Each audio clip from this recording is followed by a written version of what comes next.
My name is Syndicate, and I'm the creative director on Assassin's Creed Syndicate. So what was the first kind of thing that you wanted to address from Assassin's Creed Unity that, you know, perhaps you didn't think worked, that you wanted to improve upon for Syndicate? Well, we always want to improve the experience, so whether it's navigation, combat, or stealth, so we really listen closely to our players. In terms of navigation, for example, we've improved the entry into window, which was something that players were complaining about last year, so we really took that to heart, tried to find solutions to make it better and make the navigation more fluid overall, so that our players would stick less on different objects that they don't want to, so it's much more driven by where the player wants to go. In terms of stealth, for example, players were raving last year. They were super happy that we were bringing crouch as an option for stealth. Well, we're trying to push this further this year by having stealth without snapping and more button inputs to make it more accessible for our players. So always keep improving the experience. Of course, there's the rope launcher as well. The rope launcher, yes, absolutely. So the reason we introduced the rope launcher is, again, to make the navigation even more fluid. Victorian London is a very different city than what we've built in the past. The streets are much wider, and with modernity comes much higher buildings as well. We've got the tallest buildings we've ever had in the franchise, and one of the things that we know for a fact from all the years of experience that we have on Assassin's Creed is that the easier it is for players to get on rooftops, the more they enjoy the game. So this is really what we're focused on, making the game enjoyable for our players. Was there a lot of research that went into making this one, and when you did all the research, did you think we need to maybe take a bit of creative license with your rendition of London at all?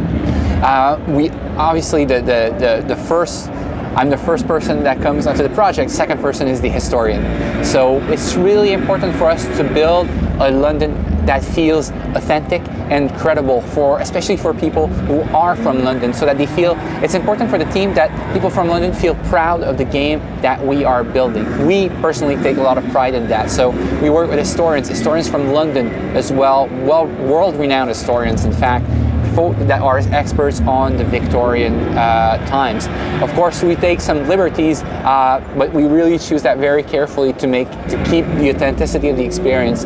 But for example, the train wagons are wider than what they were at the time, because otherwise it would just not be fun in terms of gameplay. So that's an example of the liberties that we take. And in terms of the layout of the city itself, have you kind of put landmarks kind of closer so they're all in one kind of area? Yeah, so we try, obviously London is a city with a gazillion landmarks. It's just incredible how rich the city is. So we can't represent, unfortunately, all of them.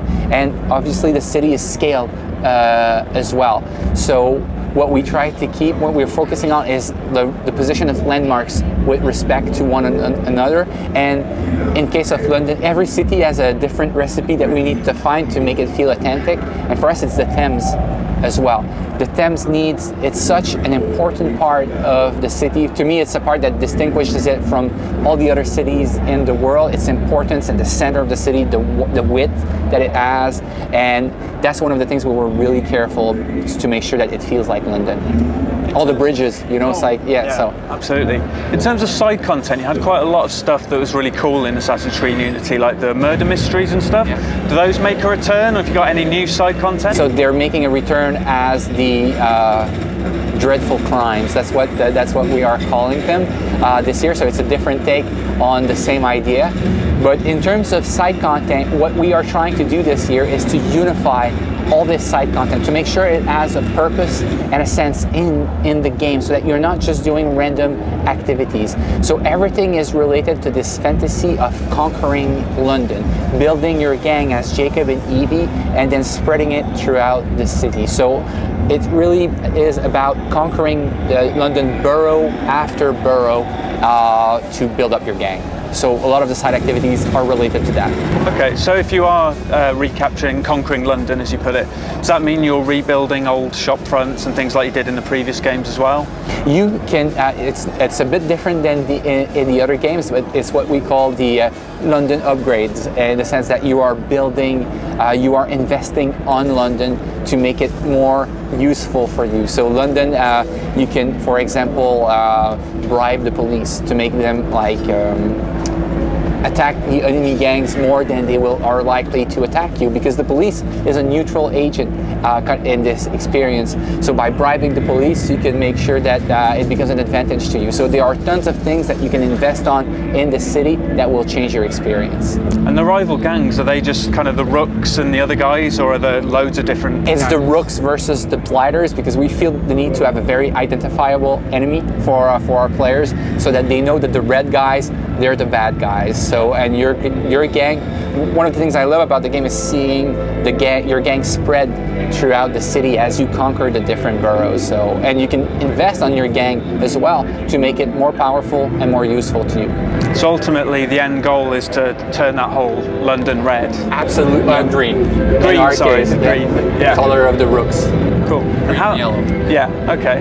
How liberating was it for you guys to dispense with multiplayer and co-op this year as well? To just focus on that single-player experience? Did that, you know, help you guys? Yes, absolutely. It's something that I'm really happy about, because we can have all our studios focus on building one experience for our players. I think we are seeing it in the sense that we are playtesting the game sooner than we've ever done before. We have a hands-on demo here at E3, which I love to see the smile it brings on the face of our fans. So all this is made possible by the increased focus we have on what makes the game great, which is the single player.